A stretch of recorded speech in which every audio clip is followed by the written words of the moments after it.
الحمد للہ عدد خلقہ ورضا نفسہ وزنة عرشہ ومداد کلماتہ والصلاة والسلام علی صفوة رسلہ وخیر خلقہ محمد وآلہ وصحبہ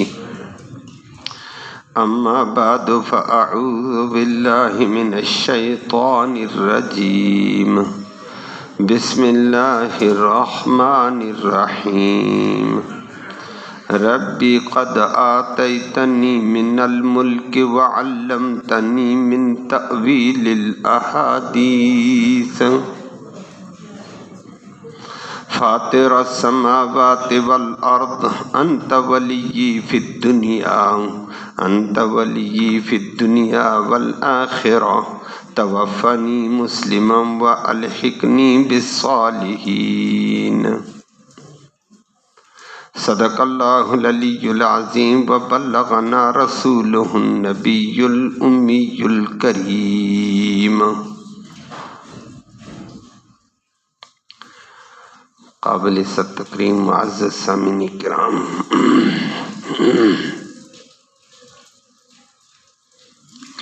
آج کی آیت کریمہ میں حضرت یوسف علیہ السلام کی زندگی کے آخری لمحات کی دعا کا تذکرہ ہے کہ زندگی کے مختلف ادوار سے گزرتے تحت شاہی پر بیٹھی ہوئے اس عظیم پیغمبر کی عاجزانہ دعا کیسی ہے۔ یہ کہہ رہے ہیں کہ اللہ، یہ سلطنت بادشاہی تو نے دی ہے، میرا کوئی کمال نہیں۔ عاجزی۔ نمبر 2، خوابوں کی تعبیر، دیگر باتوں کو سلجھانے کا علم ڈنگ تو نے دیا، میرا کمال نہیں ہے۔ اللہ کی تعریف احسان کا ذکر کرتا۔ تیسری بات کہتا ہے، او زمین و آسمان کے پیدا کرنے والے عظیم اللہ، تو میرا دنیا کا بھی کارساز آخرت کا، تو میرا دنیا کا بھی حامی دوست آخرت کا بھی ہے۔ پھر میری ایک ہی دعا، یا اللہ مجھے ایمان اسلام کی حالت میں موت دے دے، اور اپنے نیک بندوں میں مجھے شامل فرما دینا فوت ہونے کے بعد۔ کیسا بلند ترین مقام!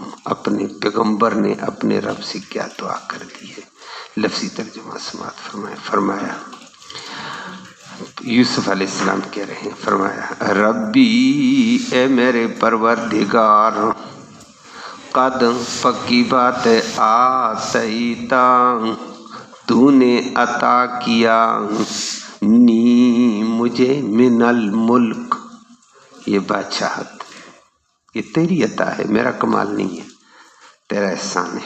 نمبر 2، وعلمتا، تو نے سکھایا ہے، نی مجھے، من تأویل الاحادیث، باتوں کو ٹھکانے لگانا، وہ بات آپ کے سامنے آتی ہے۔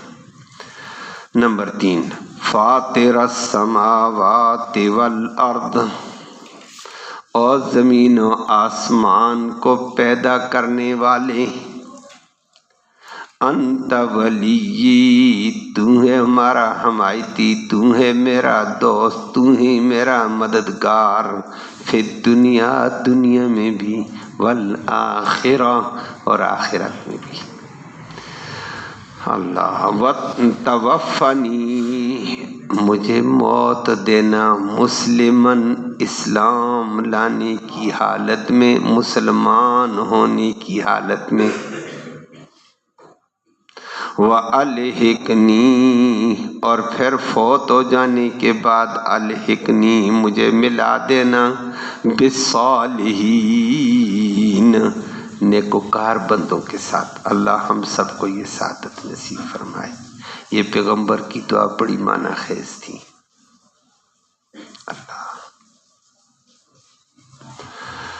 حضرت یوسف علیہ السلام کی زندگی کے مختلف پہلو آپ نے سماعت کیے، اللہ کی قدرتیں، اللہ کی حکمتوں کے عجیب حالات آپ نے دیکھے کہ اللہ جو چاہتا ہے وہ ہوتا ہے، جو کوئی اور چاہے وہ نہیں ہوتا ہے۔ یوسف علیہ السلام کی زندگی کے پہلو میں بھائیوں کی حسد کو بھی دیکھا، حسد کے بعد بھائیوں میں عداوت بھی دیکھی۔ بھائی حسد کے بعد عداوت میں اترے، کہتے ہیں والد محترم کی آنکھوں سے یوسف کو اوجلی کر دو۔ اس عداوت میں کنویں کے حوالے کر دیا، کنویں سے اٹھا قافلے پر بیچ دیا۔ آگے یوسف علیہ السلام تسلسل سے پھر مصر میں غلامی کی زندگی میں، غلامی سے پھر جیل کی زندگی میں، جیل کی زندگی سے رب نے اٹھایا تخت شاہی پر بٹھا دیا۔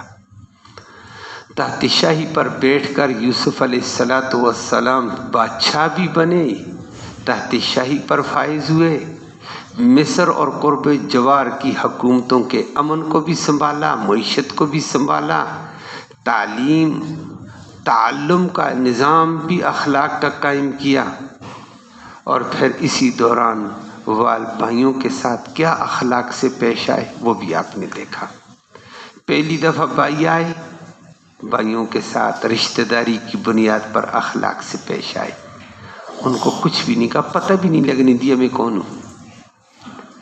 دوبارہ بھائی آئے، اللہ کی تدبیر سے اللہ کے بتائے ہوئے حکم کے مطابق بنیامین کو روک دیا، باقی حکمتیں اللہ کی۔ تیسری دفعہ بھائی آئے، روئے، عاجزانہ انداز اختیار کیا، یوسف علیہ السلام نے انتہائی کریمانہ، مشفقانہ، رحیمانہ انداز اختیار کر کے کہا بھائی زیادہ باتیں کرتے ہو، پہلا بھائی بھی گم ہو گیا، دوسرا باپ نے پکڑ لیا، پہلے بھائی کو پتہ نہیں ہے، یہ ہے والد روتا ہے، تو فوراً کہا رحیمانہ مشفقانہ انداز کر کے کہا پہلے بھائی یوسف کے ساتھ تم نے کیا کیا؟ بھائی تو گم ہو گیا، جو ہو گیا، تم نے کیا کیا ہے؟ وہ فوراً اکا پکا حیران ہو کر کہنے لگے تو یوسف ہی تو نہیں ہے۔ وہ آپ نے سن لیا۔ پھر والد محترم کو بھی بلا لیا، بھائیوں کو بھی بلا لیا، آئے یعقوب علیہ السلام اپنے بچوں کے ساتھ، اپنے خاندان کے ساتھ، یہ 72 یا 82 یا 93 افراد تھے۔ وہ کل آپ نے سنا، ان کا استقبال بھی زبردست ہوا۔ استقبال کے بعد مصر کے شہر میں داخل ہونے کے ساتھ ہی تحت شاہی پر بھی سٹیج میں والدینوں کو بٹھا دیا، بھائیوں کو اس کے ساتھ والی کرسیوں پہ بٹھایا۔ عجیب قسم کا مرحلہ تھا، دنیا نے دیکھا۔ اور اسی دوران پھر یعقوب علیہ السلام مصر میں رہنے لگے۔ آج یوسف علیہ السلام کی زندگی کا آخری مرحلہ ہے، اس کا ذکر ہوا ہے۔ یعقوب علیہ السلام مصر میں آئے، کتنے عرصے تک یوسف علیہ السلام کے ساتھ مصر میں رہے ہیں؟ قرآن کی یا حدیث کی کوئی ایسی صراحت عبارت نہیں ہے، البتہ تاریخ کے اعتبار سے روایات ہیں۔ حضرت یعقوب علیہ السلام 20 سال تک یوسف علیہ السلام کے ساتھ مصر میں رہے ہیں، 20 سے 24 سال تک، اور اپنے بیٹے کے نظم حکومت کو اور بیٹے کے عدل حکومت، انصاف حکومت کو اور عوام کی رحیمانہ انداز کو دیکھ کر خوش ہوتے تھے۔ الحمدللہ بیٹے نے اللہ کا بھی حق ادا کر دیا، اللہ کی مخلوق کا حق ادا کر رہا ہے، خوش ہوتے رہے، بڑے عرصے تک رہے۔ یوسف علیہ السلام کے ساتھ رہتے رہتے 24 سال مکمل ہوئے، کل عمر یعقوب علیہ السلام کی 147 سال ہو گئی ہے۔ یعقوب علیہ السلام پر حالت نزع آئی ہے۔ نبیوں پر جو حالت نزع آتی ہے نا، ان کے پاس تکلیف کے دوران موت سے پہلے ملک الموت آ کر کہہ دیتا میرے پاس آپ کی زندگی کے آخری لمحات، آخری سانس، آخری اوقات ہیں، اجازت ہوگی تو میں آپ کی روح قبض کروں گا، اگر مزید زندہ رہنا چاہتے ہو تو اللہ سے دعا کرو کتنا زندہ رہنے چاہتے ہیں، یہ فیصلے اس کے پاس ہے، ہمارے پاس نہیں ہے۔ یہ نبیوں کا طریقہ یہ ہوتا ہے، اور اکثر نبیوں نے یہی کیا کہ جب اللہ کا فیصلہ آ گیا ہمیں قبول ہے۔ تو یعقوب علیہ السلام کے پاس بھی جب ملک الموت آ گئے اور بتا دیا ٹائم آپ کا قریب ہونا چاہتا ہے، اللہ سے مزید اگر مانگتے ہو تو زندگی مانگ لو۔ انہوں نے کہا مزید زندگی کیا کریں گے، زندگی آئے تھے ایک امتحان کے طور پر کہ اللہ کی عبادت کرنی ہے، مخلوق کی خدمت کرنی ہے اور انبیاء کی تعلیمات کے مطابق چلنا ہے۔ وہ امتحان سے ہم گزر گئے، اور زیادہ اپنے آپ کو الجھنوں میں کیا ڈالیں، ہمیں حاضر ہوں۔ ملک الموت کو جواب دے دیا، لیکن اپنے سارے بچوں کو جمع کر دیا، اور یہ جو سارے بچوں کو جمع کرنے کی بات ہے یہ قرآن ذکر کرتا ہے سورۃ البقرہ میں۔ قرآن نے اس کا ذکر کیا کہ یعقوب علیہ الصلوۃ اذا حضر، جس وقت یعقوب علیہ السلام کے اوپر موت آئی ہے تو اس نے بچوں کو وصیت کی ہے، اور وصیت کرتے ہوئے سورۃ البقرہ میں اس کا ذکر کیا، بچوں یہ ہے پیغمبروں کی تعلیمات، میں دنیا سے جانے والا ہوں، پہلے مجھے یہ بتاؤ میرے بعد دین کس کا، عبادت کس کی، اطاعت کس کی، طرز کس کی ہوگی۔ اللہ سب نے برملا کہا جی ہم آپ کے پیروکار۔ فرمایا ایک ہی دین ہے، دین اگر میرے دین پر ہو، میرے باپ اسحاق علیہ السلام کے، میرے دادا ابراہیم علیہ السلام کے دین پر رہنا۔ بچوں کو وصیت کی ہے، فرمایا بچوں یہ دنیا عارضی ہے، اس عارضی دنیا میں مگن ہو کر اللہ کو نہ بھولنا، اللہ کے دین کو نہ بھولنا۔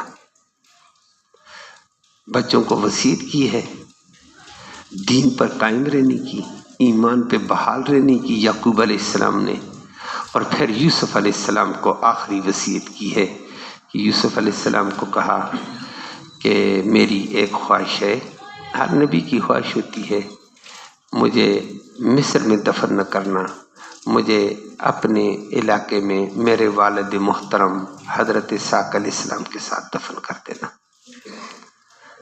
اس بات پہ وصیت پہ یوسف علیہ السلام نے عمل کیا۔ پھر حضرت یعقوب علیہ السلام کی وفات ہو گئی ہے، اور ان کو حضرت یوسف علیہ السلام نے تابوت میں ڈالا۔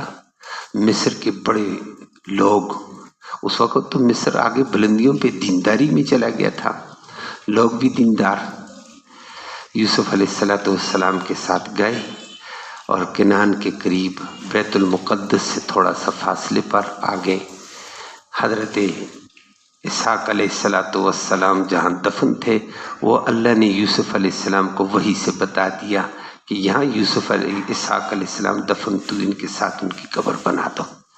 ان کو وہاں دفن کر دیا گیا۔ یہ یعقوب علیہ السلام کی زندگی کا وصیت والا، موت والا تذکرہ سورۃ البقرہ میں ہے۔ معاملہ تام ہو گیا۔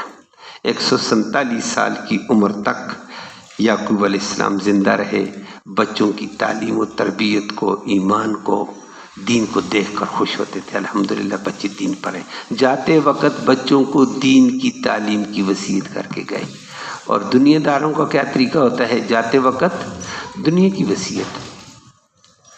اور کچھ خوش نصیب ہوتے ہیں، وہ کہتے ہیں بھائی یہ میں نے فلاں کا یہ دینا ہے، اس کا خیال کرنا، میں نے فلاں کا یہ لیا ہوا ہے، اس کو واپس کر دینا۔ کچھ اچھے بھی ایسے ہوتے ہیں جو یہ بھی، اور کچھ ہڑپ ہونے کی وصیتیں کرتے ہیں، یہ بھی دبا دو، یہ بھی دبا دو، یہ بھی نہ دینا، یہ بھی نہ دینا، فلاں بھائی کو بھی نہ بتانا، فلاں بہن کو بھی نہ بتانا، یہ سارا تیرے کھاتے میں۔ اللہ ہم سب کو ان چیزوں سے بچائے۔ یہ دنیا سے جاتے جاتے بھی ایسے کر لیتے ہیں، جب دین کی فکر نہ ہو تو، آخرت کی فکر نہ ہو تو یعقوب علیہ السلام نے، کل آپ نے سنا 40 سال تک روتا رہا، اس لیے کہ میرے بچے کا دین کیسا ہوگا، ماحول نے کہیں بدل تو نہیں دیا ہوگا بچے کو۔ آج وفات کے وقت بچوں کو وصیت کر رہے ہیں، بچوں کس دین پہ رہو گے۔ اور یعقوب علیہ السلام دنیا سے چلے گئے، یعقوب علیہ السلام کے بعد یوسف علیہ السلام مزید تحت شاہی پر رہے، حکومت چلاتے رہے، اور یہ بھی روایات میں آ جاتا ہے جو وقت کا بادشاہ تھا اس نے تو وزیر اعظم کی نشست پہ بٹھایا تھا، لیکن آخر میں اس نے کہا اس علاقے میں بات آپ کی چلے گی، میری اب نہیں ہے، میں آپ کے خادم کے طور پر چلوں گا آپ کے ساتھ۔ اور اللہ نے یہ بے مثال قسم کی حکومت یوسف علیہ السلام کو عطا کر دی تھی۔ اب یوسف علیہ السلام کی زندگی کا آخری یہ الفاظ ہے۔ یوسف علیہ السلام والد محترم کے بعد 20-24 سال تک زندہ رہے، اور آج دنیا سے جانے سے پہلے یہ دعا کر رہے ہیں، یہ جو آپ کے سامنے دعا ہے۔ تو میں نے ابھی عرض کیا آپ کے سامنے کہ ہر نبی کی وفات سے پہلے ملک الموت آ کر بتا دیتا ہے ان کو کہ آپ کی زندگی کے اتنے لمحات ہیں، آپ کیا چاہتے ہیں؟ مزید زندہ رہنا چاہتے ہیں، اللہ سے مانگو۔ ہمارے نبی کریم صلی اللہ علیہ وسلم سے بھی پوچھا، حدیث میں موجود، موسیٰ علیہ السلام سے ملک الموت آیا، انسانی شکل میں آ گیا تھا، انسانی شکل میں آ کر کہا آپ کا وقت پورا ہے، اگر اجازت ہو تو روح قبض کریں گے، نہیں اللہ سے مزید عمر مانگنی ہے تو اللہ سے مانگو۔ اور موسیٰ علیہ السلام مجلس میں تھے، تھکے ہوئے جلالی پیغمبر، اس نے مارا تھپڑ، چل تو مجھے آ کر پیغام دینے والا، انسانی شکل میں اس کی آنکھ نکل گئی تھی۔ پیغمبر کا جلال کون برداشت کرے؟ اس نے جا کر اللہ کہا آپ کا نبی تو فوت ہونا نہیں چاہتا ہے، اس نے مجھے تھپڑ مار دیا ہے۔ اللہ نے کہا تو طریقہ صحیح نہیں اختیار کیا، نبیوں کا ایک بلند مقام ہوتا ہے، تو پہلے جا کر بتاتا میں فلاں ہوں۔ تو انسانی شکل میں گیا تو اس نے کہا انسان مجھ سے کوئی مذاق کرتا، اس نے لگایا تھپڑ، تیرا بھی کام ہو گیا ہے، اب دوبارہ جا اور کہو میں اللہ کا قاصد آیا ہوں کہ اگر آپ چاہتے ہیں تو میں روح قبض کروں گا ٹائم کے اوپر، آپ کی روح قبض کی جائے گی، اور اگر مزید زندگی چاہتے تو اللہ سے مانگو، بلکہ بیل کی پشت کے اوپر ہاتھ رکھو، جتنے آپ کے ہاتھ کے نیچے بال آئیں گے ہر بال کے بدلے میں آپ کو 1 سال اور دیا جائے گا۔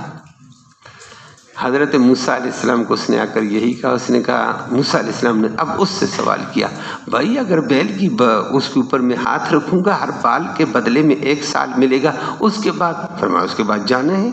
اس نے کہا رب کے ہاں جانا کل، آج جانے کو تیار ہوں۔ پھر تیار ہو گئے تھے، لیکن پہلے ذرا طریقہ نہیں ہوا، تھپڑ لگ گیا تھا۔ تو ہر نبی کے لیے یوسف علیہ السلام کے پاس ملک الموت آیا، آج اس کے بعد یوسف علیہ السلام یہ دعائیں کر رہے ہیں، عاجزانہ انداز کیسا، اور کوئی ایسا فاخرانہ نہیں، حکومت کر رہا ہے، نبوت چلا رہا ہے، ملک کی معیشت مستحکم کر کے رکھ دی ہے، قرب و جوار کے لوگوں پر رحم کیا، کرم کیا، انصاف دیا، بہترین معیشت کا انتظام کیا۔ پیغمبر کہتا ہے دیکھو، کہتا ہے ربی اے میرے پروردگار، اللہ سے مانگ رہا ہے، قد آتیتنی من الملک، پکی بات ہے یہ بادشاہی تو نے مجھے عطا کی ہے، میں اس قابل نہیں تھا۔ یہ ہے وہ عاجزانہ انداز، جو کچھ ہمیں دیا وہ کس نے؟ ہاں ایمان دیا اللہ نے دیا، صحت دی اللہ نے دی، جو کچھ دیا اس نے، ہم پتہ نہیں کدھر ہوتے ہیں۔ پیغمبر کے منصب پر بیٹھ کر، نبوت کے منصب پر بیٹھ کر، حکومت کے منصب پر بیٹھ کر کہتا ہے رب قد آتیتا، پکی بات ہے یہ تو نے عطا کیا مجھے من الملک، یہ بادشاہت، یہ تیری عطا ہے، تیرا بڑا احسان ہے اللہ۔ اللہ کے احسان کا ذکر کرتا ہے اللہ سے باتیں کرتے ہوئے۔ نمبر 2 کہتا ہے وَعَلَّمْتَنِي مِن تَأْوِيلِ الْأَحَادِيثِ، یا اللہ تو نے مجھے احادیث کا، خوابوں کی تعبیر بتانا بھی سکھایا ہے۔ تعبیر حضرت اللہ نے یوسف علیہ السلام کو کمال کی دی تھی، خوابوں کی ایسی فٹ تعبیر کرتے تھے دنیا دنگ رہ جاتی۔ تو وہ کہنے لگا یا اللہ یہ تعبیریں خواب کی بھی تو نے سکھائی، میرا کوئی کمال، وگرنہ جیل میں بھی بیٹھا ہوا تعبیریں دے رہا تھا، بعد میں بھی دیتا رہا دنیا کو، دنیا حیران ہوتی تھی۔ نمبر 2 وَعَلَّمْتَنِي، اللہ تو نے مجھے سکھایا من تأویل الاحادیث، باتوں کو ٹھکانے لگانا۔ وہ کیسی جی؟ اللہ یوسف علیہ السلام میں کمال درجے کی صلاحیت، استعداد، فہم تھا کہ جو معاملہ لوگوں کے جھگڑے کا ہوتا نا، جھگڑے کی باتیں سنتے غور سے، ایک دم بات کی تہ تک پہنچ جاتے اور ایسا انصاف کا فیصلہ کر کے رکھ دیتے کہ جس کی کوئی حد نہیں، ذرا برابر بھی زیادتی نہیں ہوتی، اگلے خوش ہوتے، ہاں ٹھیک فیصلہ کیا، زیادتی ہماری تھی، بات کی تہ میں پہنچ جاتے۔ کوئی چرب اللسان آدمی اپنی چرب اللسانی کے ذریعے سے کبھی کسی کو متاثر کرتا نا، ادھر بھی متاثر کرتے ہیں، وہ آپ نے دیکھا ہے۔ کوئی پارٹی کے دباؤ میں آ کر کہہ دیتا ہے ہم یہ کر دیں گے، ہم یوں آئین بدل دیں گے، ہم یوں کر دیں گے، جج صاحب کہتے چلو جی۔ کوئی کہتا ہے پیسے لو، بات ایسے ہو، کوئی کہتا ہے کوئی اور رنگ، کوئی اور رنگ۔ اللہ، یوسف علیہ السلام کے سامنے دو بندے بات کریں، ایک دم تہ میں اتر جاتے اور بات کو سلجھا دیتے۔ زبردست سلجھانے کا انداز تھا، اور فیصلے عدالت میں بیٹھتے تھے، ایسا فیصلہ کرتے دنیا دنگ رہ جاتی تھی۔ اللہ نے یہ یوسف علیہ السلام کو کمال کمل کر دیا، خوابوں کی تعبیر، فیصلوں کا اعلیٰ انداز، جو معاملہ الجھا ہوا لوگوں کو ان کی بات کو سن کر فیصلہ کرنا کمال کا انداز تھا، عدالت کا کمال کا انداز تھا۔ عدالت کی چند باتیں دیکھ کر ادھر ادھر کر کے ایک دم گہرائی میں اتر جاتے تھے۔ یہ اللہ کسی کسی کو فہم دیتا ہے، ہر نبی کو ایسا فہم ملا ہے۔ حضرت سلیمان علیہ السلام کو یہ فہم اللہ نے بہت بڑا دیا تھا۔ سلیمان علیہ السلام لوگوں کی گفتگو کے دوران سمجھ لیتے یہ بندہ غلط ہے، یہ ٹھیک ہے، بول کے ذریعے سے سمجھ جاتے گہرائی میں۔ یوسف علیہ السلام بھی ایسے تھے، اور نبی کریم صلی اللہ علیہ وسلم کو اللہ نے یہ دیا۔ نبی کریم صلی اللہ علیہ وسلم کے بعد اللہ نے ہر صحابی کو مقام دیا، لیکن حضرت علی کو بڑا مقام ملا تھا۔ حضرت علی گفتگو کو ایسے انداز میں سمجھ جاتے تھے جس کی کوئی حد نہیں، بات کی تہ میں پہنچ جاتے تھے، اور وہ آپ خطیب کا خطبہ جمعے میں سنتے رہتے ہیں۔ کچھ صحابہ کی خصوصیت ہے کہ نبی نے فرمایا ارحم امتی بامتی ابو بکر، میری امت میں سب سے بڑا رحم دل انسان ابو بکر ہے۔ واشدہم فی امر اللہ عمر، دین کے معاملے میں سخت ترین گرفت میں اللہ نے عمر کو دیا ہے۔ وَأَصْدَقُهُمْ حَيَاءً عثمان، حیا کے اعلیٰ ترین مرتبے پہ فائز عثمان ہے۔ وَأَقْضَاهُمْ علی، فیصلے کی اعلیٰ ترین انداز اختیار کرنے والا علی ہے۔ یہ اللہ نے علی کو بڑا مقام دیا۔ اور وَأَكْرَمُهُمْ اُبَيّ بن کعب، قرآن کو بہترین لہجے میں پڑھنے والا ابی بن کعب تھا۔ وَأَفْرَدَهُمْ زید بن ثابت، اور میراث کے مسائل کو حل کرنے میں اللہ نے کامل ملکہ زید بن ثابت کو دیا۔ وَأَحْلَمُ أُمَّتِي مُعَاوِيَةُ بن ابی سفیان، اور میری امت کا سب سے بڑا بردبار، برداشت والا، حلم والا اللہ نے معاویہ پیدا کیا ہے۔ اور وَأَمِينُ هَذِهِ الْأُمَّةُ عُبَيْدَةُ بْنُ الجَّرَّاحِ، اور امانت میں بلند ترین مقام پہ فائز ہونے والا میری امت میں عبیدہ بن جراح ہے۔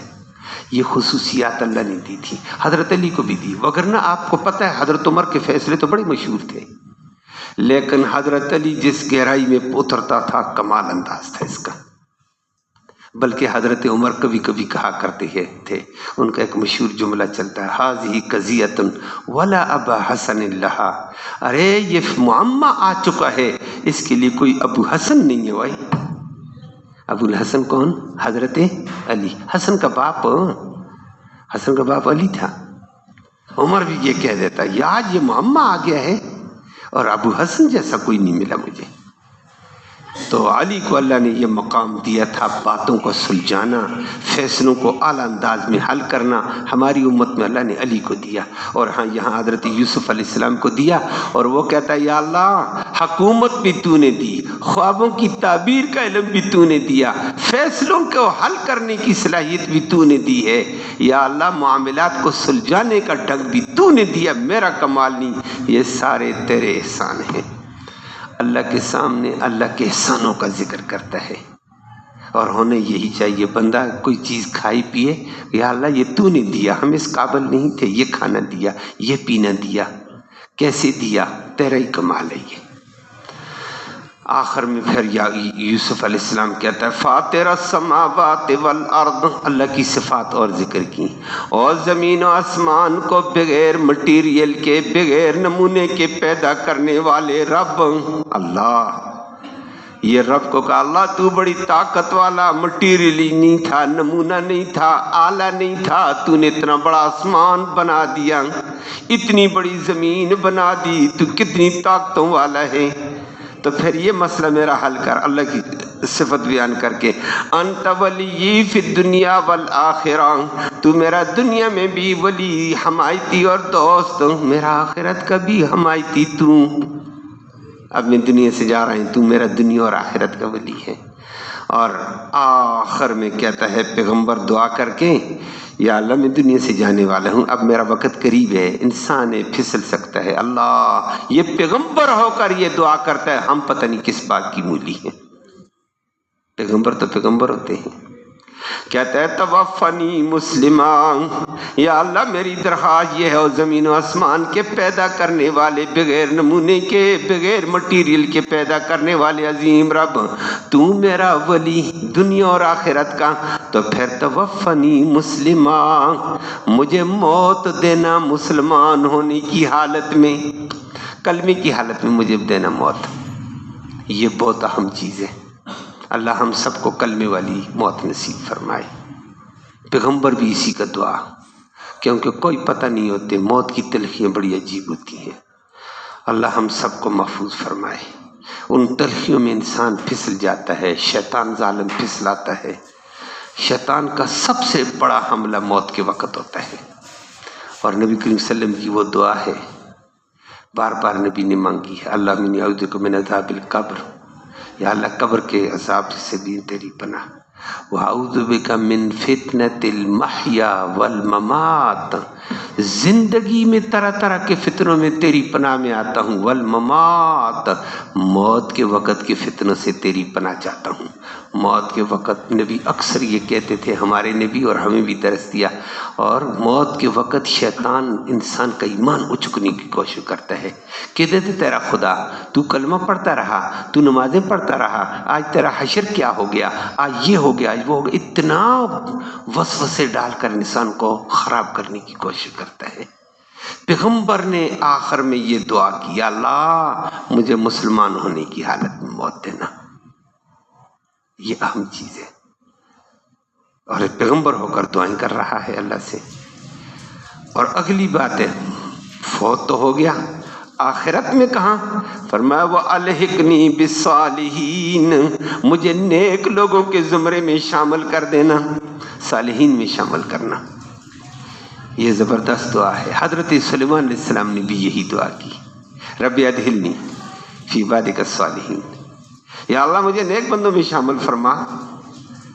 اور ہر وقت یہی دعا ہے، یہ اہم چیز ہوتی ہے، مرتے وقت ایمان مل جائے، مرنے کے بعد نیک اور صالحین کی مجلس۔ اور وہ قرآن نے ذکر کر کے آخر میں فرمایا، اگر قرآن کے ساتھ جڑے رہو گے، قرآن کے اوپر عمل کرتے رہو گے، قرآن کو سن کر اطمینان، عمل کر کے اطمینان، نماز پڑھ کر اطمینان، فرمایا موت کے وقت بھی اور موت کے بعد بھی فرشتے آ جاتے ہیں، یا ایتھا النفس المطمئنہ، او قرآن سے مطمئن ہونے والے نفسوں، ارجعی الی ربک راضیۃ مرضیہ، آج رب کے پاس جاؤ، تو رب سے راضی، رب تجھ سے راضی، فادخلی فی عبادی، اللہ کہتا ہے میرے بندوں میں داخل ہو جا، وادخلی جنتی، جا جنت میں میرے بندوں میں داخل ہو کر چلا جا۔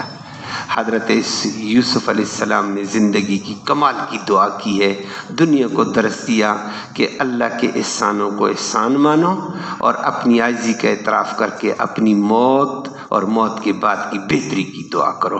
اللہ ہم سب کو موت کی بھی اچھی کیفیت اسلام والی، ایمان والی نصیب فرمائے، آخرت میں بھی نیک لوگوں کے زمرے میں اللہ شامل فرمائے۔ اللہم صلی وسلم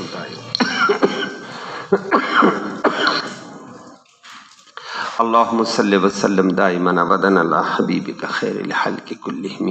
اللہم انا نسألک الہدی والہدی والعفاف والتقی والغنی۔ اللہم ارحم علینا واغفر ذنوبنا وکفر عنا سیئاتنا وتوفنا مع الابرار۔ یا اللہ ہمارا یہ بیٹھنا، یہ سننا سنانا اپنی جناب میں قبول فرما۔ یا اللہ یہ تو نے قرآن سے جوڑا، تیرا احسان ہے، مزید احسان کے فیصلے فرما، مزید اپنی رحمتوں کے فیصلے فرما، کرم کا معاملہ فرما، ہر شر سے، ہر مصیبت سے، ہر ظلم سے محفوظ فرما، اپنی ذاتی کبریائی کا امن نصیب فرما دے۔ یا اللہ بیماروں کو اپنے فضل سے شفا نصیب فرما۔ یا اللہ اس قرآن کی برکت کے طفیل حاضرین مجلس کی نیک مرادیں پوری فرما، نیک ارادوں میں کامیابی نصیب فرما، حلال کی روزی نصیب فرما، حرام سے محفوظ فرما۔ یا اللہ جب تک زندہ رہیں اسلام والی زندگی نصیب فرما، مرتے وقت کلمہ ایمان نصیب فرما، آخرت میں اس قرآن مقدس کی اور محمد کریم صلی اللہ علیہ وسلم کی شفاعت نصیب فرما۔